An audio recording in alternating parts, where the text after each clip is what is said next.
Allahu khalaqakum wa ma ta'malun. Allah yang menciptakan makhluk, wa ma ta'malun, dan apa yang muncul dan timbul dalam diri makhluk itu dari Allah. Pun majedub iku dideleh mriku, langsung teng mriku tidak menafikan keakuan diri, langsung menetapkan keakuane Allah, sehingga umpama nek ditokno omongan, yo aku iki Allah. Wah, asli Allah iki, asli. Dadi ana petik berjalan, asli Allah iki, asli. Ana wong nyolong, asli itu Allah, asli Allah. Awak dhewe sing ngomong, asli aku Allah iki. Wis Pak, nek ngeten iki disikapi orang mesti oh iku wong gendeng. Lah ngoten nggih? Wong sesat iku. Lah wis ben gak ngono. Ambillah ikan dan tidak menjadikan air itu keruh. Bagaimana caranya? Wasilun, kebenaran tetap dalam hati, jangan dikeluarkan. Dikeluarkan ini yang di luar aja. Pitike mlaku. Ning ati mboten ngomong petik imane. Maksud petik adalah urip. Maksud urip wujude Allah. Iku ada di dalam hati. Akhirnya orang lain tidak tahu iman jenengan dengan mereka nggak sama.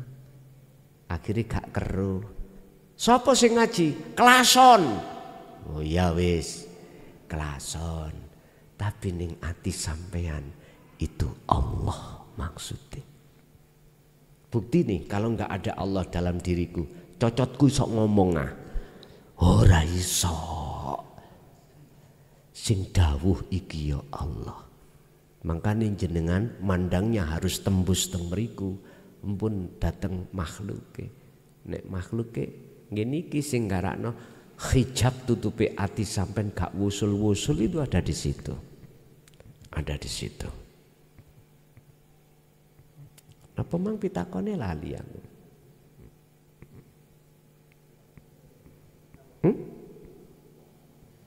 Pitakone mang napa?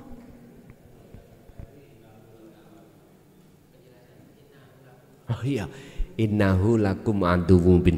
Dadi wujude nafsu iku adalah di mana hati jenengan ono iman, ono rasa jenengan iki sing nglakoni, yaiku nafsu.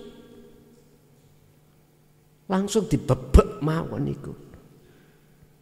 Makanya sistem sirul asr jenengan kedah numandangkan menegakkan dzikir sirul asrar lewat pangrasa dulu. Aku gerak iku sebab ono sing gerakno, yaiku Allah sing wis idek menyang aku, yaiku urip. Pon terus syu'aul basirah, nanti akan muncul ainul basirah. Apa? Disebut melihat ketemu, akan muncul akunya Allah dengan sendirinya, hakul basirah. Pun niku iku carane Pak, paham nggih? Masyutah jenengan iki agawe berbuat apapun, jenengan harus seperti itu. Jadi dikatakan innahu lakum aduwwum mubin, sesungguhnya iblis adalah mungsuhmu, nafsu adalah mungsuhmu yang nyata. Nyatane nafsu nek manakala dalam hati jenengan wis ono kesadaran bahwasanya rasa keakuan diri makhluk itulah sebetulnya nafsu, harus dihilangkan dengan cara berzikir tadi. Lanjut Pak Isik, Pak Isik.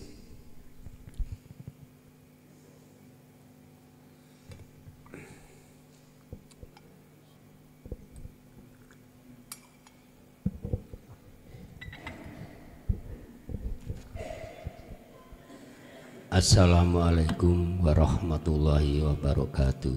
Waalaikumsalam. niki kan musim haji Gus. Setiap manusia kan semua itu makhluk Allah. Lah seakan-akan yang bisa berangkat itu kan yang punya uang dan usianya masih mencapai untuk berangkat haji. Lah yang tidak punya uang dan yang sudah tua belum berangkat, itu seakan-akan kan Gusti Allah mboten adil Gus. Wong padha-padha makhluke kan ngoten. Lah wonten Mekah niku kan wonten tawaf, wonten balang jumroh. Lah sing tawaf niku kan ngubengi Ka'bah. Lah wonten Ka'bah niku wonten Hajar Aswad. Terose nek Hajar Aswad niku saking swarga, watu saking swarga. Nek memang niku watu wonten saking swarga, berarti kan pun wonten swargane. Wong mendhet ing swarga kan berarti kan wonten wong watune pun dipendhet. Lah swarga niku kan identik kalih bidadari-bidadari, Gus. Teruse bidadari niku wis pokoke perawan terus ngoten.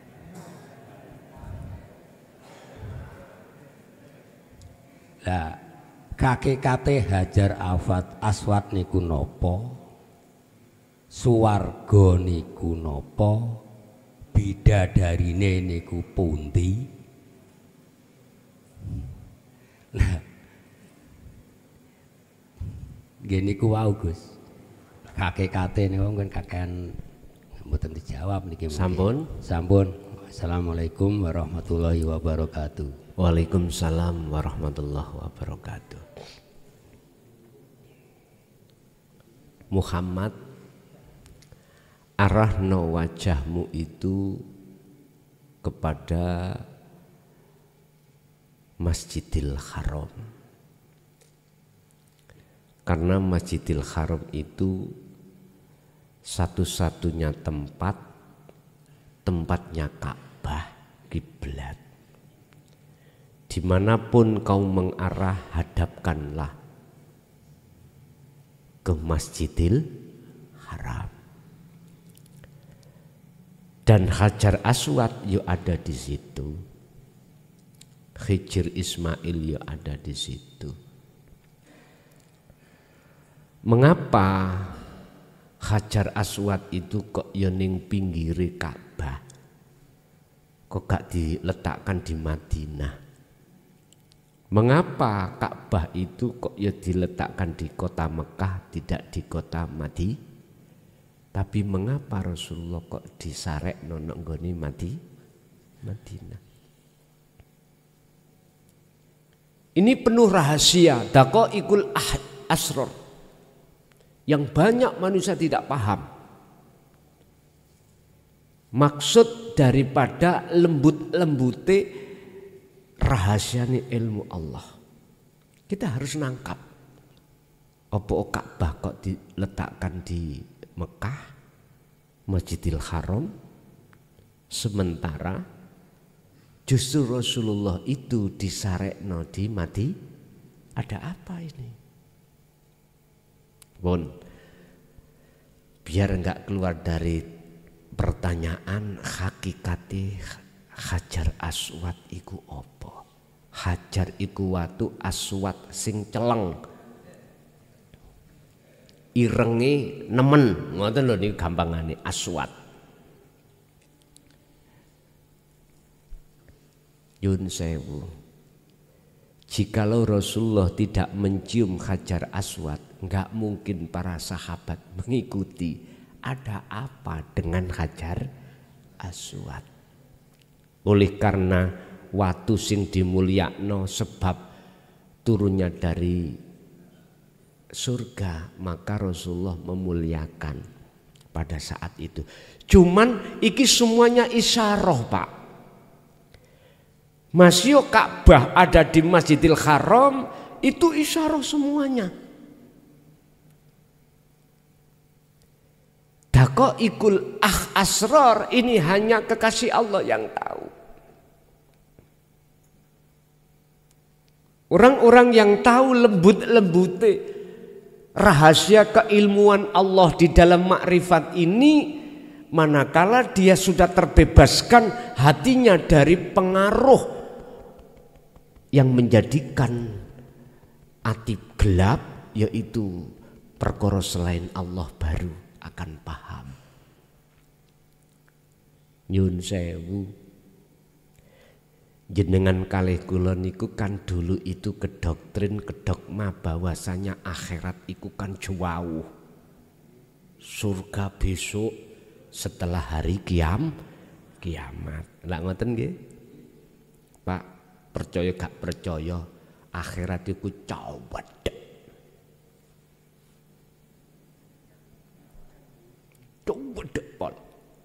Makanya jenengan jangan heran.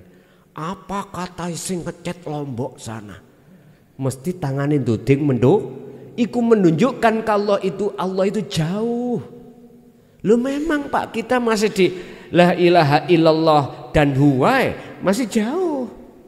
Kalau sudah anta la ilaha illa anta, Allah terasa dekat sudah. Terasa dekat. Kalau sudah di hakikat dekat sekali. Berarti maqam musyahadah itu dekat sekali. Sidratul Muntaha itu dekat. Tergantung jenengan mau atau enggak untuk meditasi. Khalwat uzlah mau enggak? Kalau mau baru nanti Allah terasa dekat sekali. Nyun sewu, watu iku lak makhluk toh Pak.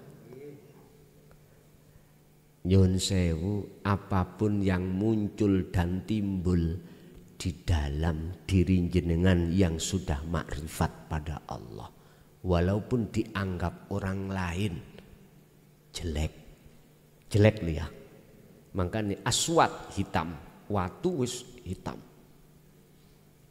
itu menggambarkan arti laku sing sampean unculno secara syar'i iku elek di mata menungso. Tapi tetapi nata iju husnil akhwal, hati sampean mingkol bin zahidin. Keadaan hati sampean iki makrifat pada Allah, maka itulah yang disebut hajar aswad. Atau dalam istilah di dalam kitab Ihya Pak, yang namanya intan, Imam Ghazali, walaupun keluarnya dari duburnya ayam tetap disebut intan. Intan itu kebuntel teleke ayam. Tetap di situ ada disebut intan. Berhubung kebuntel teleke ayam, banyak orang mengatakan itu telek. Anda akan ingin tahu wujudnya intan yo telek, ilang ngono dhisik, semprot dengan air baru kelihatan intannya. Innallaha la yanduru ila suwarikum wa amwalikum. Allah tidak melihat status dohirmu. Ndak. Walakinnallaha yanduru fi qulubikum. Tetapi Allah melihat bagaimana keadaan hatimu. Hati itu keadaannya ada dua. Makrifat pada Allah, yang dua makrifat pada selain Allah. Min qalbin zahidin dan min qalbin raghibin. Pun jelas. Itulah hajar aswad. 3 tadi pertanyaan nih. Yang nomor 2 mana? Hakikatnya apa sih nomor 2 mang? Bidadari. Surga. Hakikatnya surga. Hakikatnya surga apa bidadari? Kedua-duanya. Wis hakikatnya surga Itulah musyahadah, Pak. Wis. Iki surga hakikatnya. Berarti surga itu bisa di dalam thariqah ibadatul mahdhuf au ghairul mahdhuf. Bisa terjadi itu di ibadah murni ataupun tidak murni. Surga itu bisa ada di sholat, zakat, puasa, haji, baca Quran dan lain sebagainya yang tidak murni, kerja, makan, minum, rokokan apapun. Di situ. Itulah surga. Jenengan berarti surga lah gak jauh toh. Cuman kuncine surga iku pundi? Syariat mengatakan miftahul jannah la ilaha illallah. Ojo diucap tok. Lakonono, ruhaniyahmu harus ada nafi itsbat. Nafi menghilangkan rasa keakuan diri yang sudah masuk di dalam hati ini. Aku nih makhluk isinya. Iku nafi, la ilaha, nafikanlah isinya la ilaha. Faktulu anfusakum, wakola aidon, la taj'alu ma'allah ilahan akhara. Janganlah kau menjadikan selain Allah itu masuk di dalam hatimu. Jikalau sudah masuk, bersihkan. Itu nafi. Setelah itu itsbat, illallah, tetapkanlah. Itu loh maksudnya di situ, enggak cukup dibaca tok. Nek sampean waca tok yo badhe meniren. Nggih, mohon maaf saya ngritik niki mboten menjerumuskan, ndak mengkritik supaya jenengan ini berzikir itu tidak hanya secara lisan tapi hatinya sambung terhadap Allah. Ngoten lho maksud saya.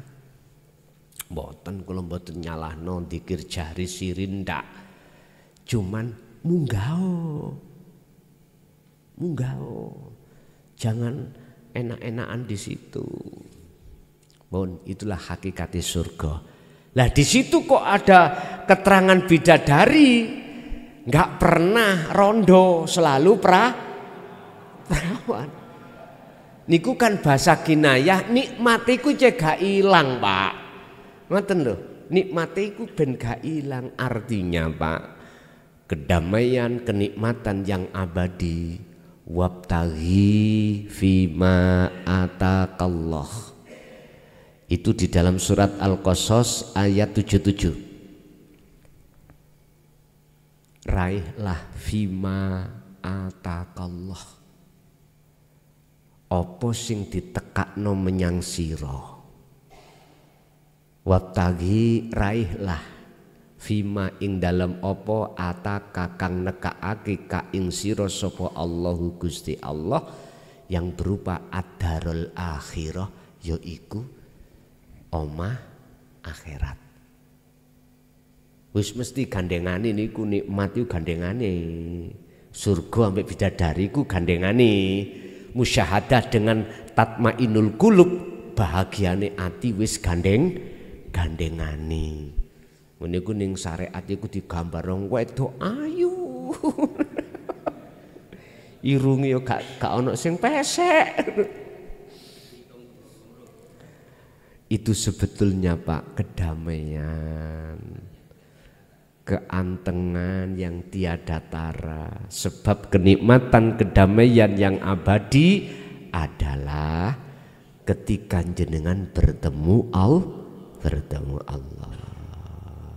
Oke, lanjut. Ibu-ibu, ganti ibu, barangkali ada.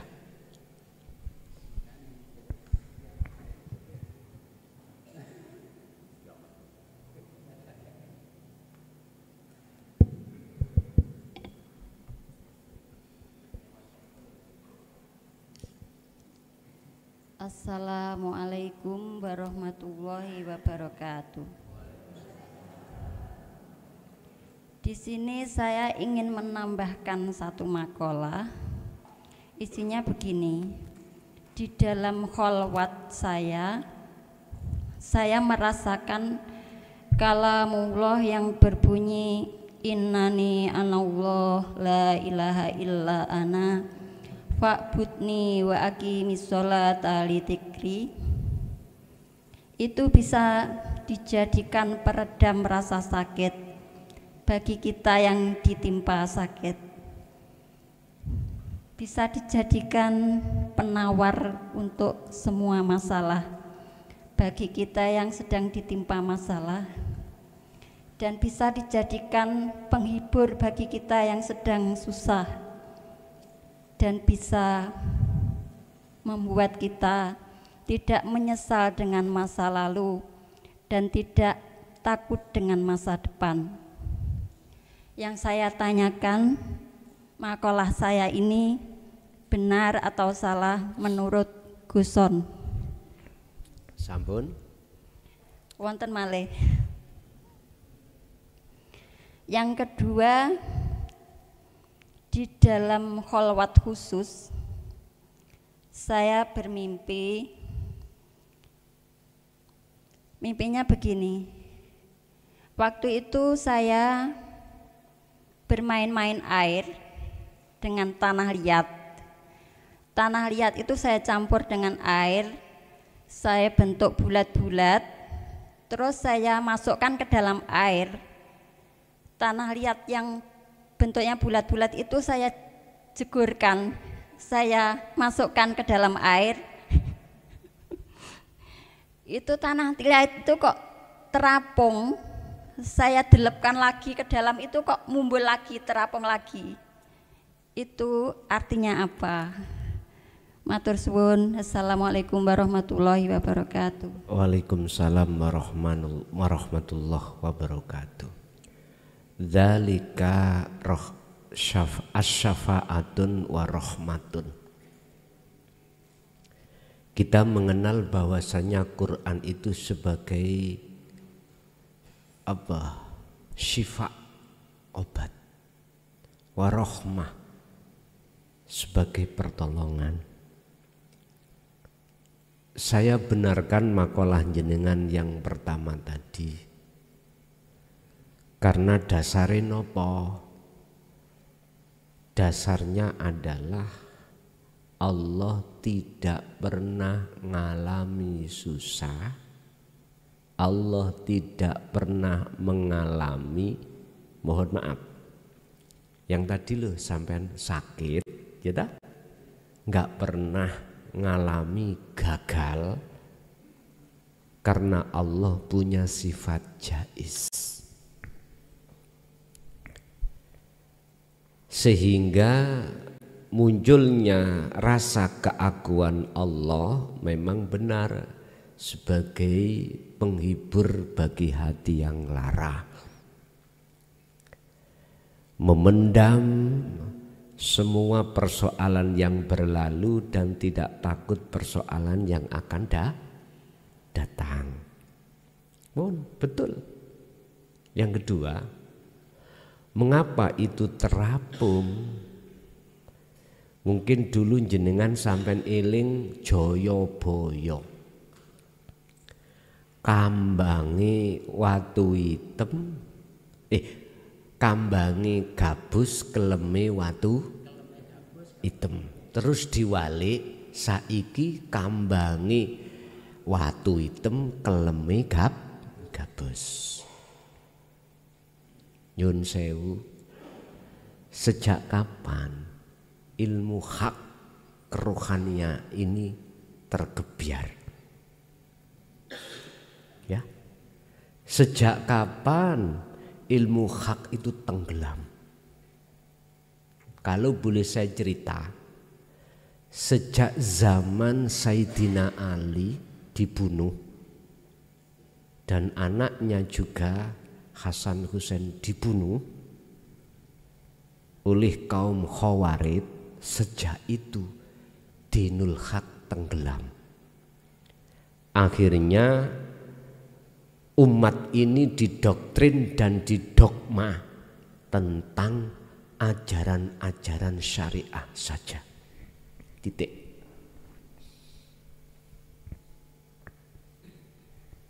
Mungkin pernah saya buka di dalam Al-Qur'anul Qadim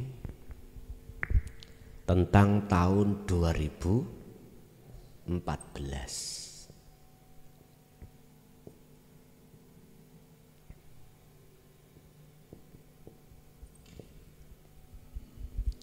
Apa yang jenengan ibu baca tadi ada di tahun 2014.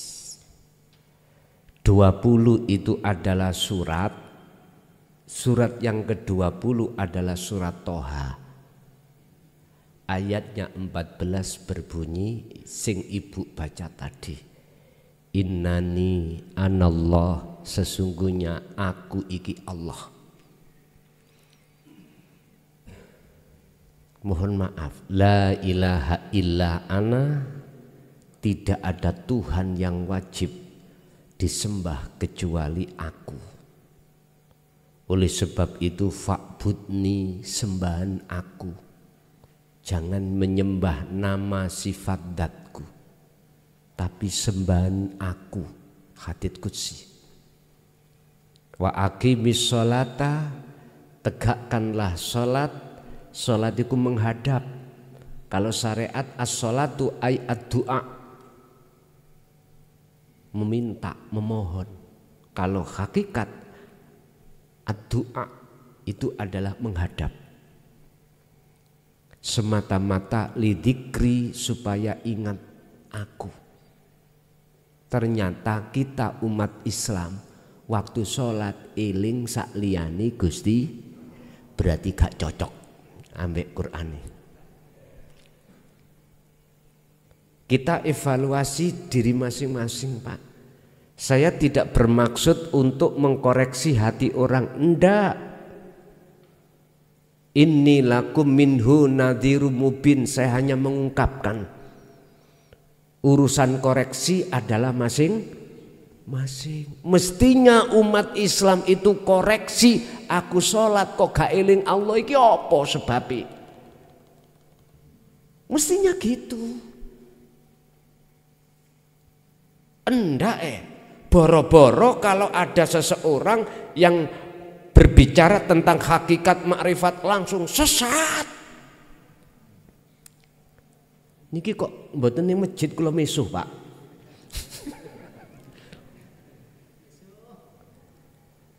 Sampak-sampak berani mengatakan, kapan Rasulullah, mana hujahnya Rasulullah itu dulu menyampaikan dinu tauhid, menyampaikan hakikat marifat, mana?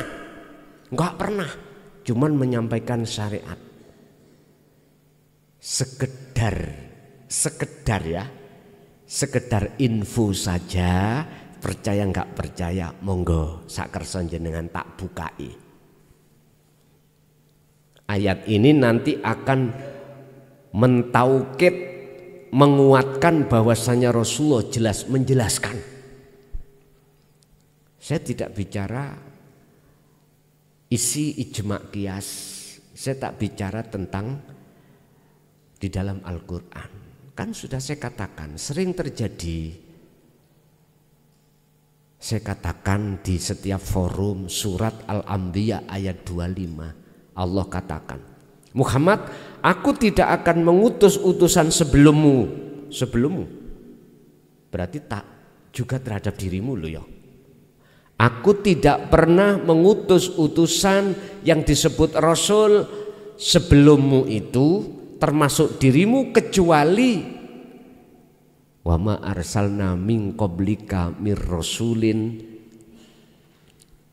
Di situ maksudnya, kecuali harus mengemban, harus membawa dan menjelaskan, mengajarkan tauhid la ilaha illa ana fa'budun. Di situ, Pak. Sudah tidak la ilaha illallah, huwa tidak, anta tidak, ana. Berarti dengan kemunculan surat Al-Anbiya ayat 25 ini secara terang menyatakan bahwasanya Rasulullah juga pada saat itu tidak mengkorupsi wahyu, alias menjelaskan. Cuman berhubung hati kita dipenuhi oleh kebiarin dunya iku lho, akhirnya dipengaruhi nafsu sehingga berani mengatakan Rasulullah tidak pernah menjelaskan tentang kedudukan anta wa ana. Nggih, mohon maaf tentang anta sama di Anbiya 87. Subhanallah. Bila mana panjenengan menuduh saya melawan terhadap hukum-hukum syariat, monggo. Saya tidak bermaksud seperti itu. Saya bermaksud meluruskan apa yang pernah disampaikan Rasulullah. Tidak hanya secara syar'i. Urusan mbah yai, kiai sing isi ono syariat gak setuju nggih monggo. Saya tidak menyalahkan karena makom seseorang itu beda. Sudut pandangnya juga beda. Ngoten. Bapak Ibu hadirin jamaah rahimakumullah. Tahun 2014 inilah Pak, ketepatan dengan munculnya medsos. Ya toh? Dulu setelah zaman Sayyidina Ali berapa abad sampai tahun 2014 ajaran ini ditutup-tutupi, tenggelam itu maksudnya. Iki watu item tenggelam, gabus itu kambang. Ya masa-masa itu semua masa ya siapapun nggak berani Pak memang. Karena bila mana nanti disampaikan apalagi secara umum langsung tebal lah, tebal pun. Tapi sekarang Joyoboyo ngomong kambangi watu item, tenggelami gabus. Artinya dinul haq ini sudah berani. Banyak yang sudah berani di medsos, kadang-kadang sumber dari hujah Al-Quran, bahasane Arab. Ada yang berpunculan dengan bahasa Jawa, terkenal kejawen dulu, gitu. Betul itu. Memahami daripada sholat daim untuk menuju kesadaran penuh, Sidratul Muntaha, cuman bahasanya Jawa, gak wani ngomong, nggo delokno sesat, meneng. Ahli tasawuf yang bersumber dari Al-Quran juga begitu, diem, nggak berani mengatakan di tengah umum. Kalau kita membaca kitab yang sifatnya itu kitab tasawuf, kinayah-kinayah, nggak berani ngomong sejati ini. Wujude Allah, yaiku urip sing on awakmu. Lah wis gak wani blas, iya sok ditutuk. Lah sekarang 2014 sampai entah kapan udah digelar terang-terangan dengan harapan umat iki cek gak bingung. Yang dikatakan Allah qorib dekat iku bagaimana dijelasno jelentreh. Dulu kinayah, tanda-tanda kau wis ketemu Allah, Allah terasa dekat apabila kau sudah ketemu galie kangkung, ya munyer-munyer Pak. Saya sendiri juga begitu. Tingkatan orang tua terhadap anak itu hubungan yang paling dekat. Itu aja saya dikasih PR tanda-tandane nek kalau sudah ketemu susuane susuane angin baru ketemu. Kinayah semuanya Pak. Enggak berani terang-terangan iki loh. Enggak berani. Padahal nggak iki. Huwal awwal wal akhir wal zahir wal batin. Kula sik bingung ngaji ambek peyan, gak apa-apa bingung sik. Jane wajibe wong bingung golek tujuan durung tutuk mesti bingung. Kesasar, enggak apa-apa. Wala tayasu fi roihillah, jangan berputus asa, lanjut aja tanya. Tujuan kamu adalah menemui Allah. Walaupun li adami khudurika, Anda belum khudur, tetap zikir tadi jalankan terus. Sebab ingat Allah sudah berjanji dalam surat Al-Ankabut ayat 5, Allah berjanji pada hambanya, di mana hambanya ada pengharapan ingin bertemu Allah pasti bertemu. Cuman jalani ben gak bingung dituduh no. Dalane iku aktivitas apapun iku dalan. Ibadah murni atau tidak murni yaiku dalane hadza siratul mustaqim yaiki. Ilmune apa? Urip iku ning gunung. Carane apa? Faktulu anfusakum, lepaskanlah keakuan makhluk yang bisa segala-galanya. Baru nanti akan muncul aku nih urip ning gunung, akhirnya muncul innani anallah. Oke. Lanjut, Ibu. Asik wonten.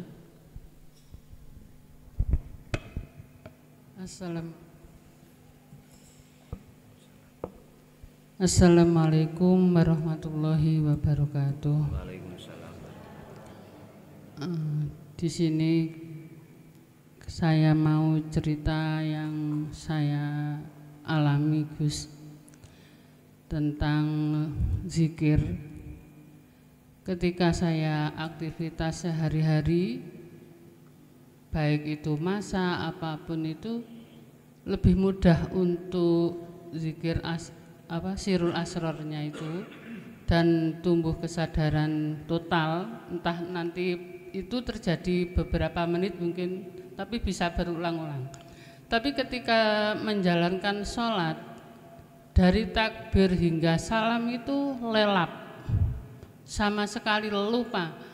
Di situ pun sudah saya ini bukan saya yang sholat, ini bukan gerakan, bukan dari saya, tapi tidak bisa memunculkan sirul asrornya, kesadaran itu tidak ada.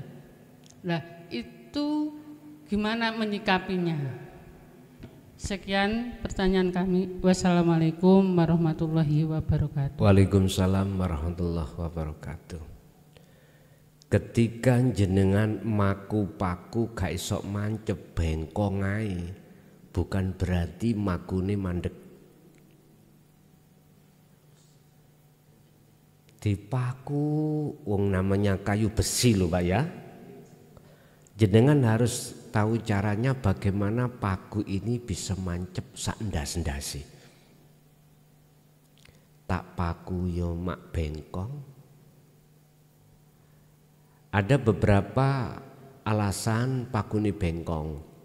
Paku kan ada paku cor, ada paku sing mboten cor. Lah ngoten nggih.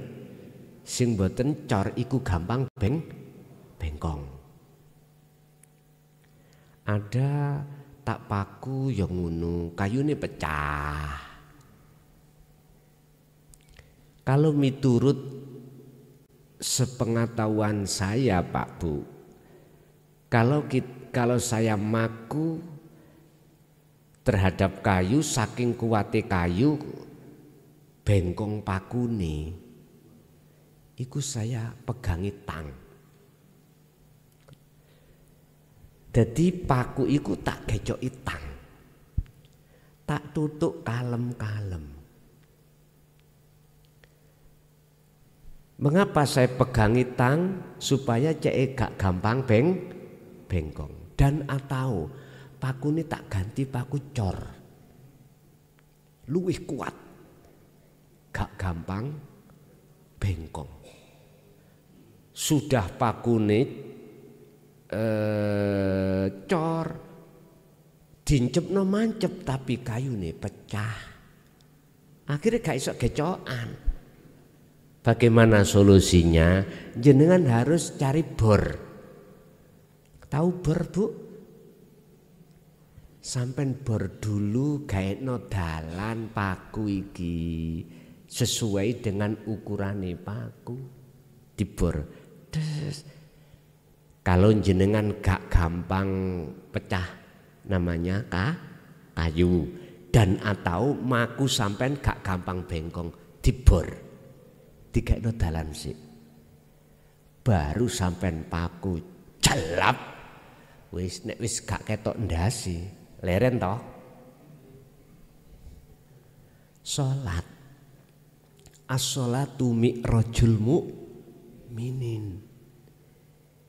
Iku fasilitas, mohon maaf, yang dihadapkan Allah untuk mi'raj. Mi'rate wong mukmin. Mi'raj iku munggah, Pak. Bertemu Allah. Niki kok susah ya kula sirul asra waktu piye carane? Itu pertanyaan nggih. Pun dalane aman sik. Salat iku dalane aman sik. Cara kayu gaekno dalan sik nek pancen angel. Piye carane? Innallaha huwa rabbi wa rabbukum fa'budu hadza siratum mustaqim. Wa qala aidan, bagaimana caranya inni wajjahtu wajhiya? Ku hadapkan wajah ruhku terhadap wajah urip. Pun sampean pun mitung urusane dadine ya apa pun dipitung ngeten. Jenengan nek kersa langsung unculnya akune Allah dalam hatimu. Jenengan mengke akan masuk satu alam di mana jenengan itu tidak akan ingat apa-apa. Jangankan urusan anak, istri, kerjaan. Mohon maaf, urusan dapat rokaat berapa nggak tahu. Itu nanti sholatnya bagaimana hukumnya? Lah gitu nggih. Qad aflahal mu'minuna alladzina hum fi sholatihim khashi'un. Wong mukmin kalau sholate wis khusyuk ketemu Allah itu ada dua macam. Ada dua macam.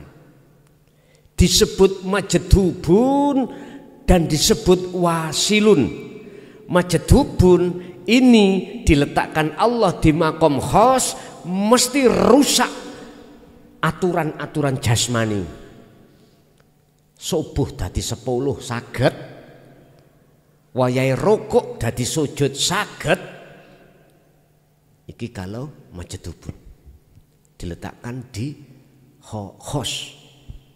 Yang kedua, kalau sudah khosyiun, manakala diletakkan di wasilun di makom khawasul khawas, nah ini saged seimbang. Al-Qasas ayat 77. Di samping jenengan sudah meraih urusan akhirat makrifat, wala tansa nasibaka minat dunya. Anda juga tidak melalaikan urusan dunia, artinya Anda juga meraih bagian dunia. Itu maksudnya urusan rokaat syarat rukun sah. Rukun sahnya sholat secara syar'i iku yo lengkap. Nek ngene dadi imam gak apa-apa. Gak bingungno wong. Pun itu tadi Bu, dengan cara sampean gawe dalan dhisik ibarate wong maku. Artinya nyun sewu, keakuan harus hilang dengan cara munculkan dalam dirimu keakuan Allah. Urip iki tandane mbok ngeten, jenengan waktu takbiratul ihram kalau sudah akune Allah muncul maknyut wis lawali pun urusan garwa anak dunya brana pun lali pleng pun hilang. Tinggal pertanyaannya jenengan diletakkan khos apa khawasul khawas. Nek khos ya niku wis bisa uga subuh dadi setengah, gak sak rakaat, setengah, setugel, bisa jadi menjadi 10. Wis, sampai ditanyakan bagaimana hukumnya wong sholat seperti ini. Syariat tidak bisa menghukumi wong gendeng, Pak. Nggak bisa. Gitu. Jangankan rokaat sholatnya bisa dihukumi gak sholat itu, mohon maaf gak bisa dihukumi. Lah wong gendeng, orang gila yang gak bisa menghukumi syariat. Akal sampean lepas wis. Tinggal Allah meletakkan jenengan di mana. Kalau diletakkan di khawasul khawas masih terkontrol. Akal tasik sambung dengan urusan rokaat, tapi hati sampean wis gak sambung urusan rokaat. Hati sampean ikut tatmainul qulub. Itu caranya berarti jenengan harus melubangi kayu dulu. Artinya jatuhkan keakuan Allah di tengah-tengah, mulai takbiratul ihram sampai salam pun penak dalane maknyut ngoten mawon. Nggih. Masih ada Ibu? Ada, monggo. Assalamualaikum warahmatullahi wabarakatuh. Badhe nderek tangklet berkaitan dengan menghilangkan rasa akunya makhluk, Yai. Dalam arti apa yang saya alami dalam setiap saat, mata melihat, telinga mendengar, ataupun segalanya gerak dalam tubuh saya, di situ sering muncul iki lo Allah, seperti itu. Dan dampaknya itu ngeten, Yai. Seakan-akan saya dadi wong goblok, isone namung mendel, apapun itu hanya bisa diam. Terus keadaan yang seperti ini tambah parahnya itu pada waktu sekarang ini, bapak awaknya anak-anak sudah meninggal, terus tambah nemen, Yai, tambah nemen goblok. Dalam arti saya selalu ingat makalah jenengan, dalam arti apapun keadaan yang ada, buatlah torekoh untuk bertemu Allah di situ. Setiap saya ingat bapaknya ndak ada gitu ya, langsung Al-Fatihah apa itu bertajali terus, Yai. Tambah nemen gitu loh, Yai. Terus ini nanti kula niki pripun gitu loh. Kula niki pripun, apa ya tambah gendeng, apa ya apa ini yang dinamakan aklnya makhluk itu sudah hilang apa belum gitu loh, Yai. Nah bong niki mawon, ngapunten bahasane kasar nggih, Yai. Ngapunten. Matur mbah nuwun. Assalamualaikum. Waalaikumsalam. Jenengan kalau masih mitung-mitung, ngerti mitung-mitung nggih? Ngitung-ngitung akibatnya bagaimana, itu justru akan menggandoli. Apa bahasa ini menggandoli, Pak?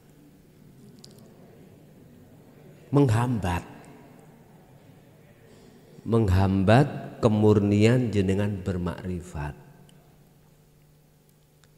Yang penak bagaimana? Tentang masalah kembali kepada Allah, wa anibu ila rabbikum wa aslimu lahu. Udah pasrah aja. Bah nanti tambah gendeng, bah nanti iki jenengan jelas gendengnya iku gendeng nang Allah lho ya. Bukan gendeng nang selain Allah. Udah wa aslimu lahu. Udah pasrahkan jenengan pada Allah. Kalau saya katakan mesti tambah gendeng, jenengan tambah goblok, itu mesti. Lah iki nek sampean kembalikan kepada akal sifat basaria, jenengan gak budal-budal. Jenengan mesti akan ada yang namanya sifat asyak yang ditanamkan oleh nafsu mamang. Lah niki sing gandolin jenengan iku mungkin di situ, Bu. Udah sangat jangan dihitung-hitung bah nanti jadinya bagaimana, udahlah.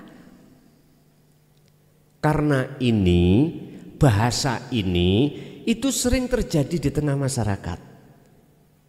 Mengatakan jangan teruskan, kamu nanti gendeng seperti tonggoku. Ingat, perkara bisikan nafsu di dalam hati jenengan itu tidak hanya dilewatkan jin tapi juga lewat manusia. Alladzi yuwaswisu fi sudurin nas minal jin nati wan nas. Udah preyo dengan bahasa-bahasa dari bisikan jin dan manusia itu. Nggih Pak, sering Pak kita dengar wong nek ngaji hakikat syariat durung kuat, ojo. Lah ngoten nggih? Nggih, iku hak orang karena punya makalah sendiri, monggo. Tapi bukan berarti kalau jenengan iki syariate sik tipis mosok gak oleh. Lah engko nek mati siapa yang tanggung jawab? Ayo. Aku tanya sekarang. Kalau seluruh umat manusia ini dihantem roto kudu syariate kuat dulu, ya toh? Syariate kudu kandel dulu. Terus sing tuwek-tuwek ngeten iki sing syariate tipis dikongkon mondok maneh, ngoten dah. Masane lho Pak sudah habis. Terus nanti kalau beliau-beliau ini meninggal sebelum dia mengenal anta wa ana, siapa yang tanggung jawab? Ayo. Berani tah yang bermakalah itu nanti bertanggung jawab. Telek ah. Enggak bisa jawab. Yang kedua saya tanya, ukuran syariat ini cukup itu yang bagaimana? Juga nggak bisa jawab. Aneh toh? Udah gini aja Pak, syariatmu sak piro yes kuwi. Eleng-eleng, ingat-ingat umur kita tinggal berapa kita nggak tahu. Kalau pada umumnya swidak papat, swidak limo, iku wis ngedeki game. Umum lo ya, tapi bukan berarti mesti ide ya ora. Kadang-kadang seumur 40 wis game kok, game over niku lo ya. Nggih mohon maaf. Saya tidak menyalahkan orang harus bersyariat tebal, cukup enggak. Saya suka. Malah sejak dulu kecil memang saya sudah dididik syariatnya tawabel Pak. Sampai ke pondok satu ke pondok yang lain. Cuman bolehlah, tapi jangan kau lupa dengan hakikate. Monggo. Anak sing tua-tua dikongkon syariate dhisik yang alasannya nanti gendeng, misalnya gak kuat. Nek gendeng nang Allah iku luwih apik miturut aku daripada gendeng bojone wong. Menurut kula lho ya. Duko nek menurut jenengan gendeng nang bojone wong luwih apik ya terserah jenengan. Lho nggih.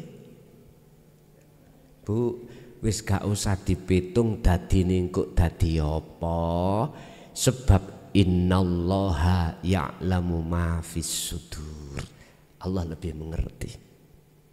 Wa aslimu lahu, pasrahe. Dene gendeng gembul gulai mangke padha gendenge wis. Ngoten mawon, gak usah repot-repot.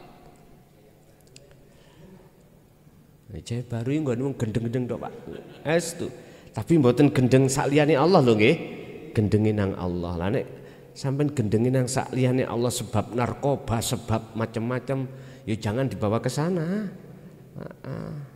Nek gendeng nang Allah monggo sak kersa jenengan.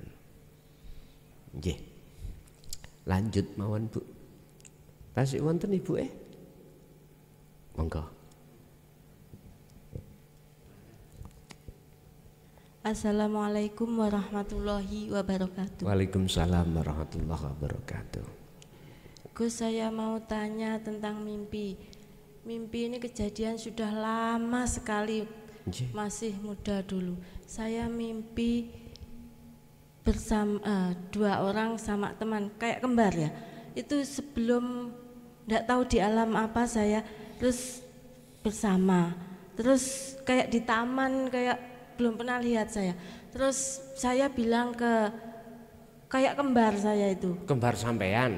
Iya kembar, tapi itu bukan di alam dunia. Langgi kembaran sampean. Iya. Nggih, nggih. Terus begini, saya bilang begini, saya bahasa Jawa, aku tak marekne tugasku dulu, tugasku dhisik nek donya, tek dunia begitu.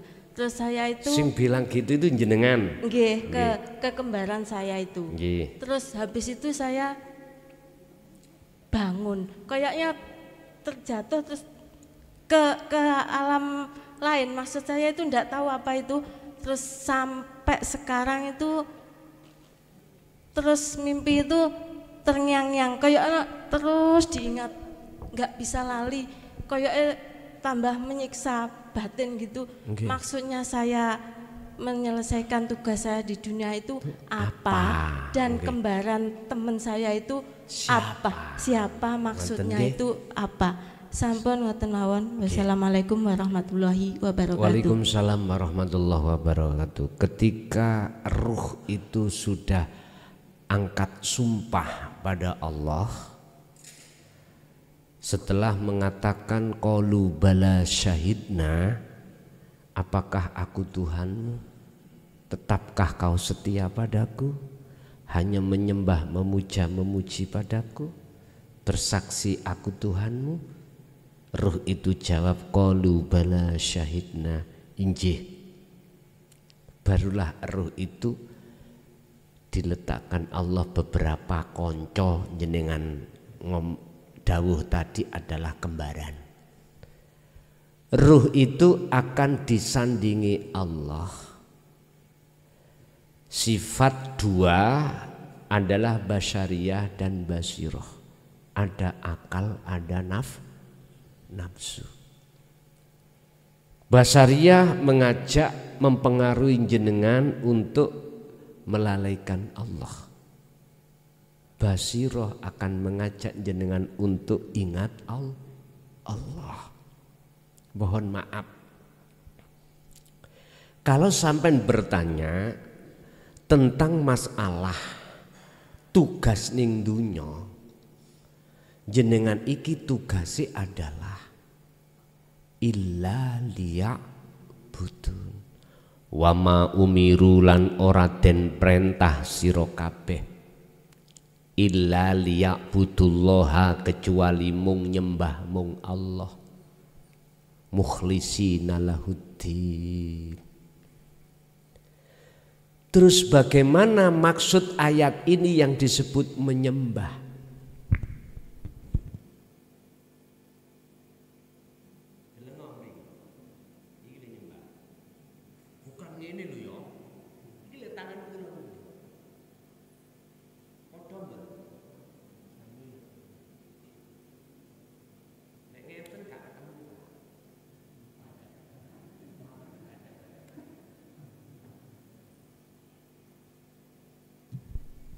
Menyembah iku ono proses muraqabah musyahadah. Muraqabah si ono loro, musyahadah sampun ahad. Niki prosesnya. Wa qala aidan wa ma khalaqtul jinna wal insa illa liya'budun. Ini tugas. Jenengan iki iso eplek ning ahad, prosesi jenengan kudu jinakno sifat basariyah. Niki kudu dijinakno. Ini wau yang dimaksud, yang ditanyakan Bapak tadi, innahu lakum aduwwum mubin. Jinakno nafsu itu, sifat basariyah. Sebab untuk mencapai menyembah yang benar itu, sing nyembah kudu tahu, ngerti, nyawang, weruh siapa yang disembah. Prosesnya jenengan ini merasa mengimani bahwasannya Allah itu dekat, urip itu ning awak sampean sing gerakno jenengan.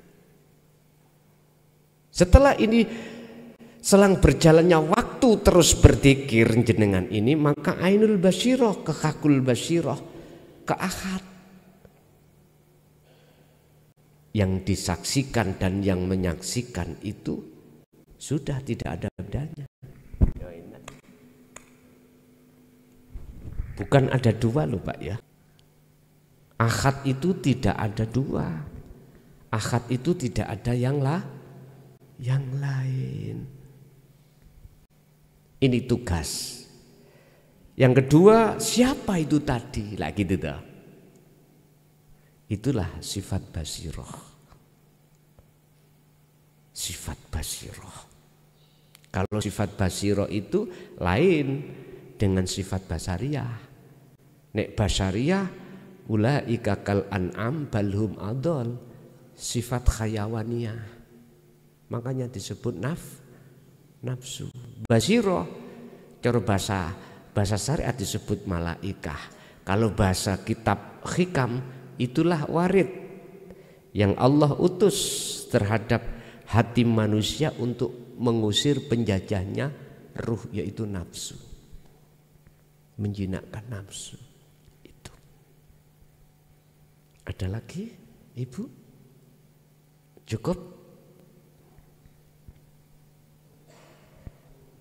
Bapak satu kali lagi untuk menyelesaikan 5 menit belakang, monggo. Satu kali loh ya. Jadi cukup pas 5 menit lagi. Waalaikumsalam warahmatullahi wabarakatuh. Sama mic Pak, saya nggak dengar. Assalamualaikum warahmatullahi wabarakatuh. Waalaikumsalam warahmatullahi wabarakatuh. Tadi sudah dijelaskan mengenai dzikir sirrul asrar. Kalau kita memahami bahwa semua yang menggerakkan Allah, lalu bagaimana cara berdoa yang baik dan benar? Sekian saja, terima kasih. Cara berdoa yang benar buka di dalam makalah juga rahasia doa yang benar. Makalah beliau Syekh Ibnu Athaillah gini, jenengan harus memakai sistem tajalli. Hati jenengan tidak menghadap makhluk yang kita minta, tapi hati sampean menghadap hidup yang menguasai makhluk. Sehingga Qur'ani mengatakan, mengapa di sini ada ud'uni?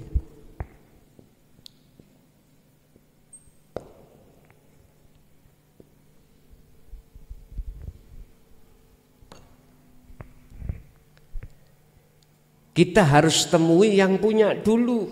Ud'uni jalu osiro ni ingsun. Ingsun kembali kepada Allah. Ini terjemahan secara mutasyabihat. Ud'uni aida'a itu dimaknani menghadap. Menghadap dulu kepada yang punya, yang disebut Allah. Ni ingsun Allah. Kebanyakan tidak. Hati tidak menemui yang memiliki apa yang diminta, tapi kita menemui perkara yang kita minta. Mestinya menurut ayat ini pedu ono dulu yang memiliki, yaitu Allah. Nggak bisa Pak kita metui. Kita menemui Allah nggak bisa. Karena posisi kita belum masuk di dalam hakikat ma'rifat.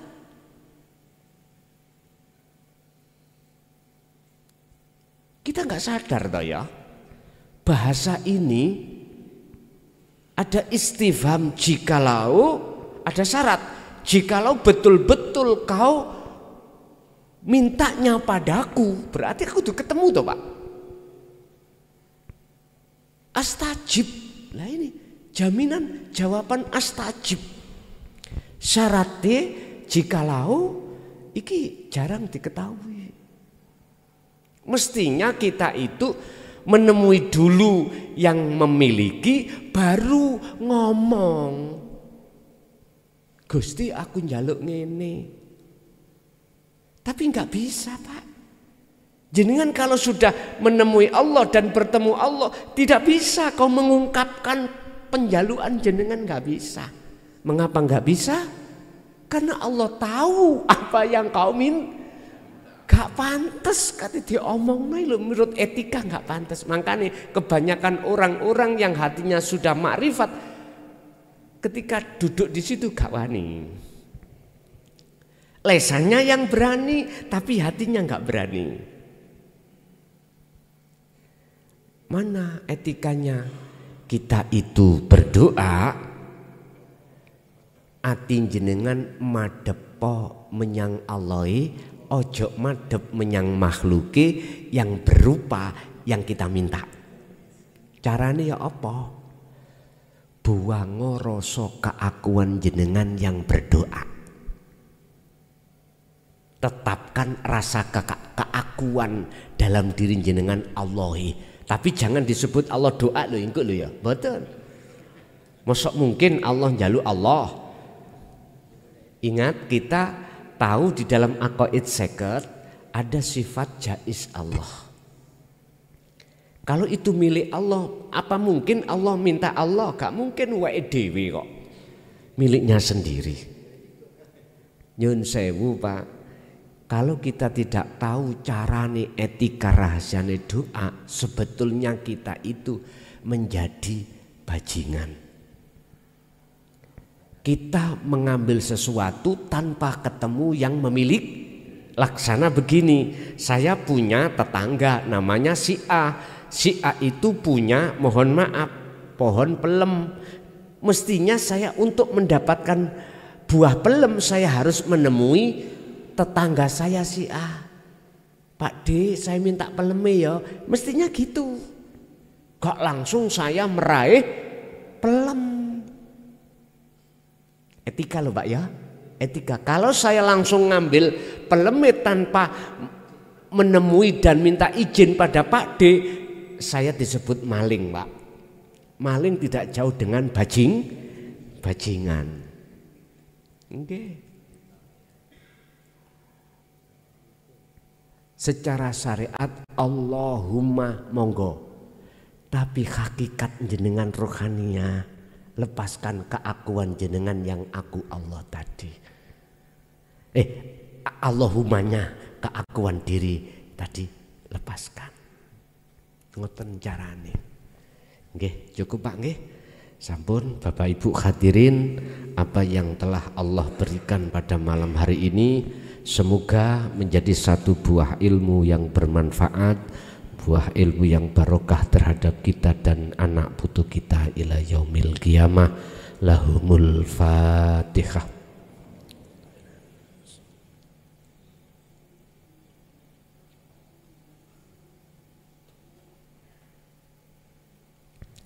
Akhirul kalam. Assalamualaikum warahmatullahi wabarakatuh.